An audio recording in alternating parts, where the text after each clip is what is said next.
Dad goes, "What's wrong?" I go, "Well, it's just not fair." I mean, Paul Roof, his dad is a thoracic surgeon, but whenever they bring up a medical question about medicine, they don't say, "Paul, you know medicine. You tell us about whatever." They never do that. But when anything that comes up in the Bible, then they turn to me and say, "Steve, you're the preacher's kid. Tell us what happened in Nehemiah's wall." Okay. And Dad said, "Just make something up." He said, "They won't know the difference."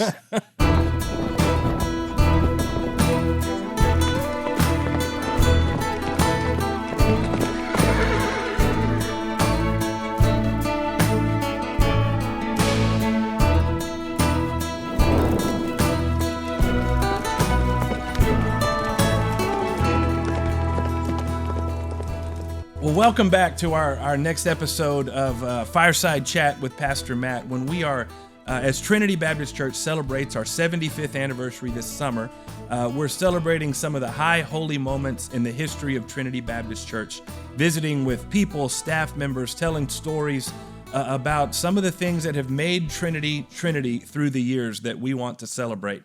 And I'm so grateful to be joined today by Steve Fanning, to tell some stories about growing up at Trinity Baptist Church. Steve needs no introduction here on these videos, has served at Trinity Baptist Church in many different ways through the years, and of course his dad was Buckner Fanning, with whom Trinity is absolutely synonymous. And Steve, thank you for joining us today. We're so appreciative. Well, thank you. Trinity's been my life literally since I was 9 months old when we came here in 1959. 9 months old. Okay, so this really is born in Dallas, but this is home. Correct. Yes. Yeah. And grew up in the church and it was just a magical time and creative. You can go. We played basketball. Broke my nose in the gym.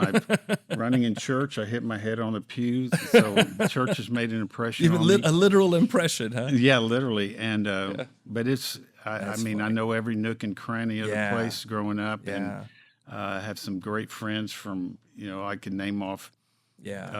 People that we're still lifelong friends. Yeah. But I was a preacher's kid too, and and you always hear about being a preacher's kid.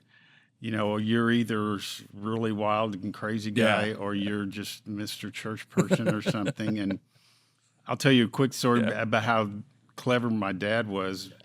I went into a store. No, I came home from school, and there was I was upset, and Dad goes, "What's wrong?" I go, "Well, it's just not fair." I mean, Paul Roof, who I grew up with, the Roof Memorial Library is named after him. His dad is a doctor, a thoracic surgeon. But whenever they bring up a medical question about him, about medicine, they don't say, "Paul, you know medicine. You tell us about whatever."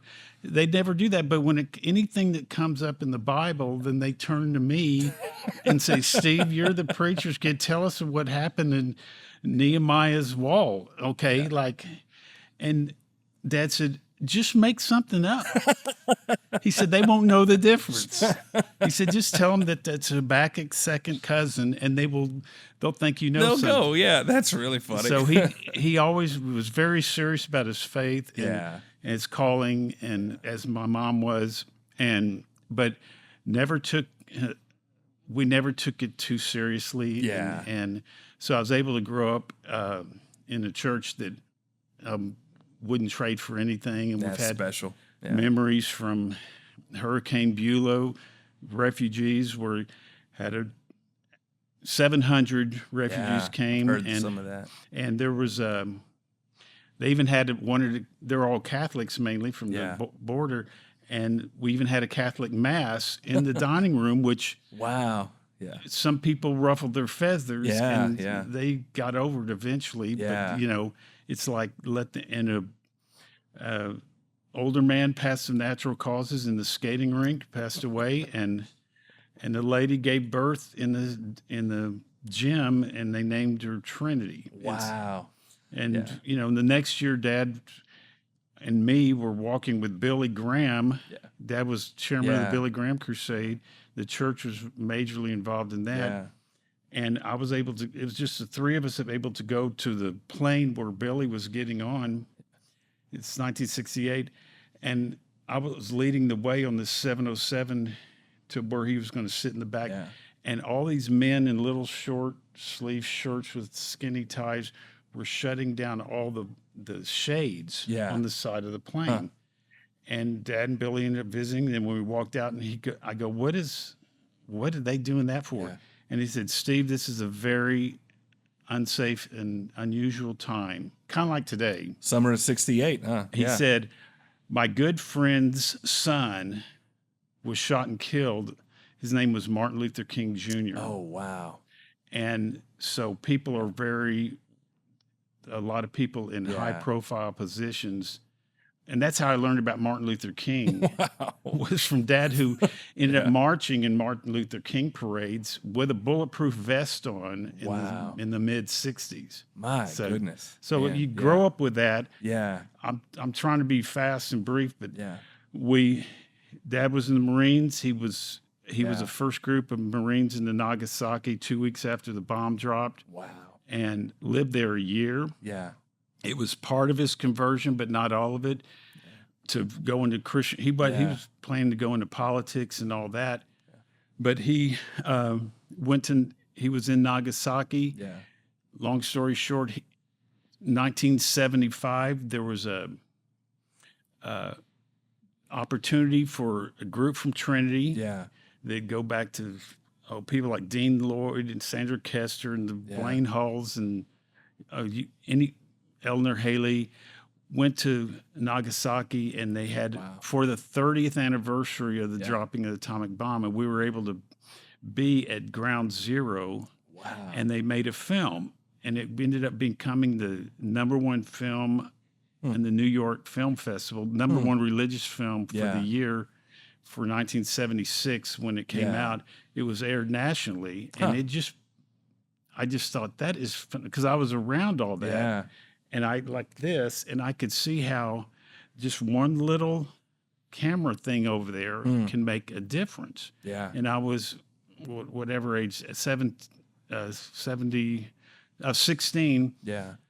Went off to Baylor. I just felt the commitment to follow the Lord, and then portable video was a new thing. Yeah. And so through some and our church had just bought some equipment, and it was just put on Sunday morning services. Yeah. But then Dad had this idea, there's so much bad news in the world. Why don't we just put something good on there? Don't try to raise money like all these weird people, and preachers get televangelists and all that. You get a bad name. Just one apple spoils the whole bunch at times. But don't ask for money. Don't even tell them to come to church. Tell them to go to wherever they want to worship. We said we want to plug the food and not the restaurant. Man, that's a good word. Yeah. And if you and he'd even say, and so I'd hear his sermons, and he would say something like, if you go to an Italian food place and you don't like their food, don't not eat Italian food the rest of your life. Just don't go there. Yeah. That's not, it's maybe God has other people to go there. Don't judge them. Just move on, but we patterned these TV spots that were started out as 60-second spots, but then they became 30-second spots. And I bought all the airtime. Wow. And fortunately. So you graduated from Baylor and kind of came here. I came here. Right? I started that, and I was 22. Wow. And we started the first, it's called, you had to kind of make it up. It's a media ministry, a television deal. And well, that's what I was going to ask. Was anybody else doing this? I mean, this was really leading edge stuff at that point, right? I had not. The closest I'd seen back in the day, the Mormons had some stuff on nationally that I kind of looked at, but it wasn't ever personal and wasn't ever local or anything. Yeah. But just from a perspective of looking at how to communicate.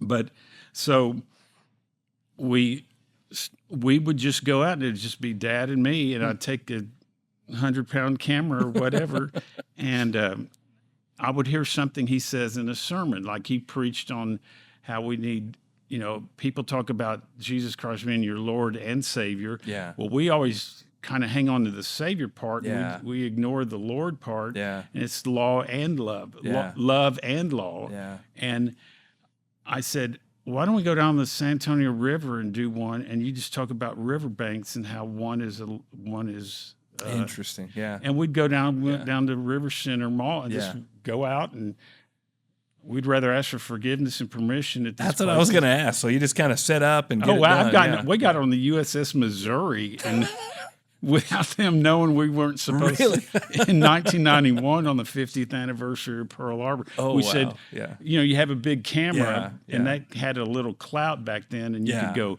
can we go back on board to finish our shots? Yeah. And they go, yeah, but it's leaving in 15 minutes.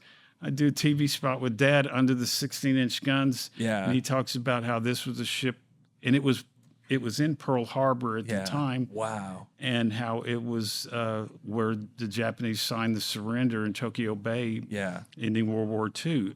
And the thing about Daddy, he's the best communicator. Yeah. And I've interviewed a president. I've worked with people like Jim Gray. I've worked with NFL, NBA. A lot of people. And he is by far, it was his gift. Yeah. And so I'd like to say, you just tell it, I'll show it. I'll do the best I can to show it. You just tell it, like show and tell. Friends, thank you for joining us so much. Please like and subscribe below. Please join us again for future conversations as we look at some of the high holy days of Trinity Baptist Church 75 years.